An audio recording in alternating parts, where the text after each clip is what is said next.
And Father, thank you for speaking to us about never losing hope and never giving up even when things don't look like they're going right.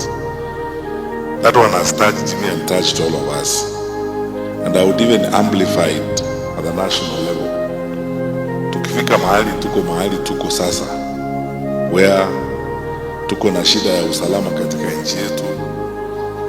Unaona watu wanapiwa hapa hata kwa kanisa.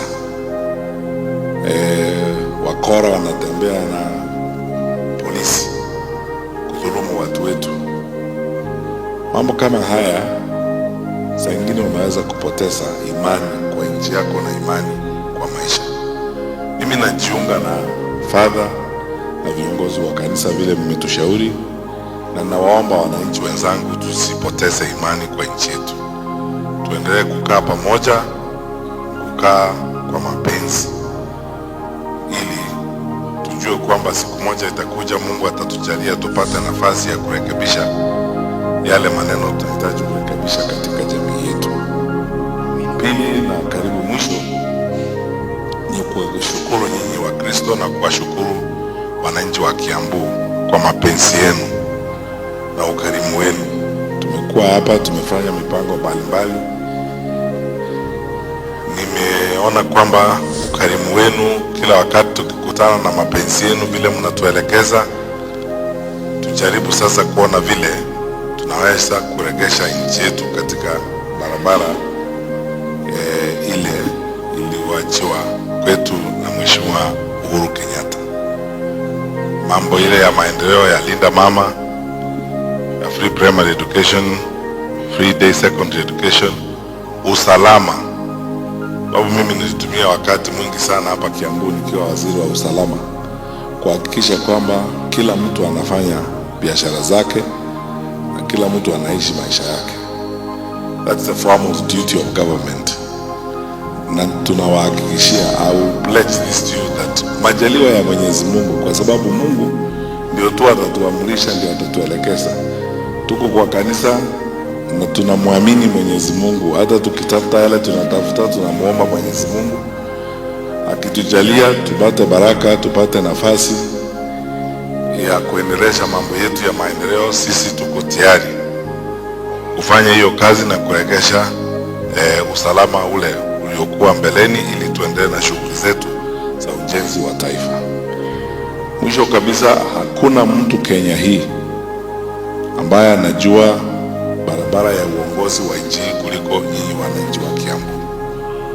Najua vile nchi yetu imetembea na historia ya uongozi katika nchi yetu, na mumeona wakati ule tuko na mpango mwema na mpangilio mwema vile nchi yetu imesonga mbele, na mumeona wakati ule tuko na shida kidogo, tumepoteza barabara vile nchi yetu inakuwa.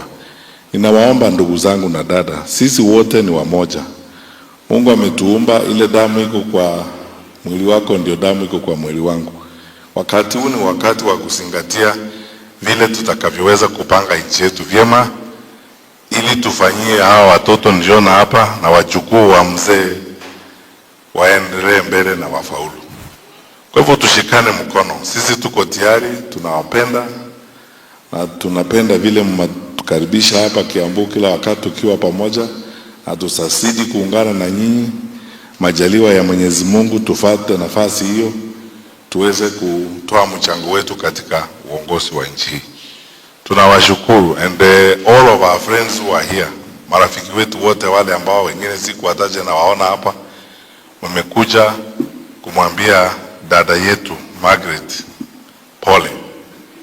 Ninawashukuru sababu huo ndio urafiki wa kweli.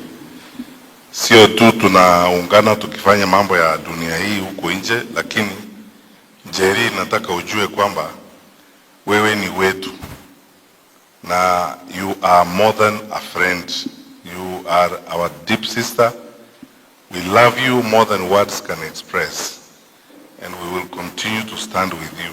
As human beings, that is almost all we can do. There is nothing more we can do. Lakini, there is an even stronger job we can do, to pray for you and take you to the Lord in prayer always. Mengia katika ile grupu Biblia inasema iko very dangerous, na ninasemanga hivyo kwa sababu God himself says in the Holy Scripture that the widows and the orphans are mine. Ni wake yeye mwenyewe. Wewe ni wa Mungu. Mzee amelala lakini Mungu yuko, and God will stand in the gap. Na sisi tutakushikilia however we will manage and however we will be able to do, and you will continue to be our friend, and may the Lord comfort you and your children and your grandchildren, strengthen you through this very difficult time, and most importantly, continue to give you the opportunity that you have always had of making our country and our society better. First, I've been very impressed by the choir, even I, and I think you will allow me to contribute 100,000 shillings to the choir.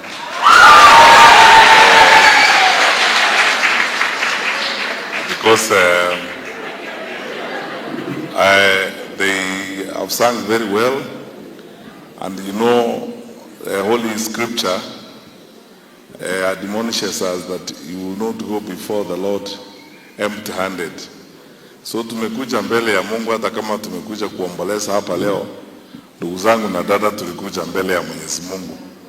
Kwa hivyo choir leader, tazungumza na mimi na chairman wetu hapa Mara, Senator na Angel Mbuthia, tukuone nyuma ya tent, tuone vile tunaweza kusaidia na kusupport choir yetu. Ndugu zangu, Father, asante kwa heshima. Mungu na awabariki. Na nasema tena asante sana kwa ukarimu wenu. Mwenyezi Mungu akae na nyinyi wakati wote, and may the Lord keep you and bless you even as you live here and go home. Thank you very much.